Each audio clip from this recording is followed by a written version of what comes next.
Hello. Welcome back to Let's Talk Ray Bradbury. If you've not subscribed to our channel, please do. Here on Let's Talk Ray Bradbury, I've been reading through the collection, The Stories of Ray Bradbury. We are up to story number 56 of 100. That is A Scent of Sarsaparilla from 1953. I'm going to start off with a brief synopsis, as we always do, and then finish up with some notes and some thoughts on what the story is doing and what it means, at least to me. As for that synopsis, Mr. William Finch has been spending a lot of time up in his attic the last 3 days. In fact, it's winter, it's cold up there, it's snowing outside, and this is very present in the story, the fact that it is winter. And you know how attics can become very cold in the winter because typically they're at the top of it. Well, they're always at the top of the house, but they're less insulation than the floors below, and typically you don't heat them. Allegedly, he's been cleaning. He's been up there for 3 days, and he's been so quiet at times that his wife, Cora, scarcely even knows if he's in fact up there. On the third day, around lunchtime, William comes down. He's wearing a pair of bicycle clips on his feet. Not sure what those are. Having something to do with pedaling, I suppose. But he talks to Cora, and he reminds her about how 40 years earlier, when they were young, they used to go for long bicycle rides on their tandem bike, and do these on dirt roads and such. And it was a good memory for him. For her, she basically said that it's dusty, and we come back looking like African people, which is semi-racist. But in fact, they were being covered in dark dirt and looked like other people. Cora basically says that you better hurry up there at this attic and stop coming down there and sharing me this nonsense. If you don't do it, I'm going to throw it all away. So William, he tries to explain to her that it's not junk. It's the past, and it's amazing how it's almost like a time machine, and you can stand silently, quietly in the middle of the attic, and you can see all corners of your life at one time, sort of distilled down and represented by the things that you've kept. Cora's not having any of it. So William eventually he goes back up in the attic and to do some more cleaning and reminiscing.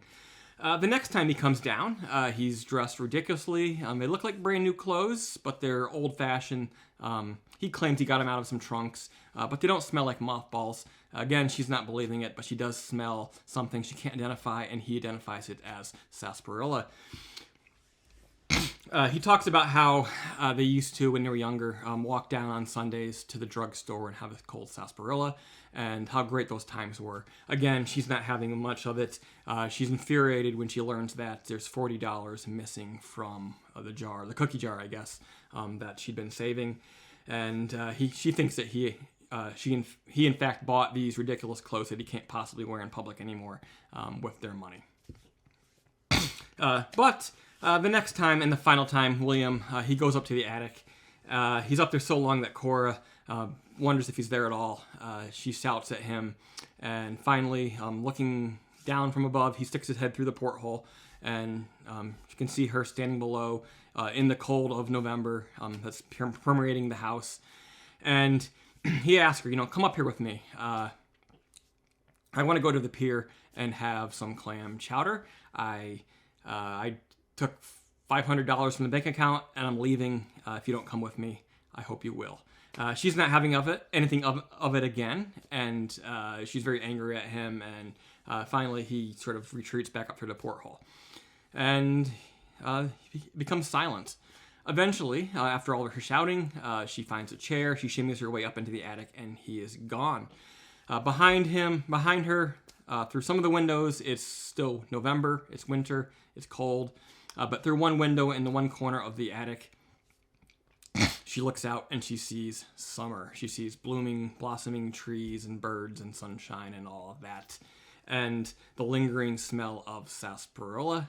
But she's fearful of ever looking through that window again, and she basically spends the next 30 years brooding. Wonderfully sentimental Bradbury tale. This is something he does so well. When I was in college, in writing, don't be sentimental. That's basically the one of the credos. Bradbury, he intentionally takes sentimentality and he turns it on its head, and that's what he does here again. This time it's, the idea that we see the past through rose-colored glasses, and that seems to be the thrust of the story through much of the pages.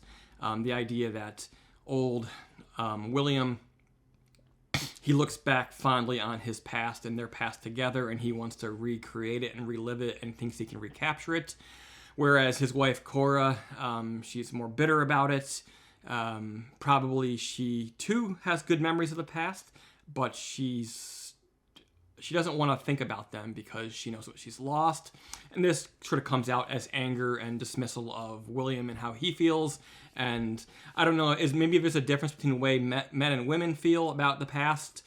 But there's certainly a difference in the way that this married couple feels about their own past. But William, he embraces it, and I love the idea that he sees the attic as a time machine. And this is in a sense true in some attics. Our attic is pretty empty right now. We've been cleaning a lot of stuff out over the last few years, even up to the last couple of days where we really hunkered down and got rid of some things that we don't need. But still, you can find usually small things that remind you of your past, and if they're packed away correctly, sometimes they even smell like the past. But William, he's cherishing the past. He sees this attic as a time machine, and then we get to the last page, and in fact, Bradbury turns everything on its head once again. He adds a supernatural element. In fact, William isn't merely standing up there in the attic remembering the past. He's actually going out the window and revisiting the past, because this attic has some sort of magical property, in fact, and he's able to go out into that past. There's no evidence in the story to suggest this, but I like to think that perhaps they have died. Perhaps this is William choosing to go off into his own heaven of his past, whereas Cora has chosen to linger endlessly and wallow in the bad memories, in the present, in the cold of winter, as it is described in the story. For William, the past is always summer, he says, whereas Cora says, we had winter back then too, but for her, the present is winter, but I think it's not just in winter. I think probably she feels her summers to be winter as well, because she is in fact in the winter of her life. All right, that was A Scent of Sarsaparilla from 1953. Next time, we'll be moving on to look at The Picasso Summer from 1957. That'll be story number 57 of 100. We are moving along, and hopefully we'll get through this collection later this year. So be sure to subscribe and to tune in and to see if we do. In the meantime, hope you will like this video. Comments probably going to be closed, but you can send us a little bit of money via the thanks button, which is now available as well. So see you later.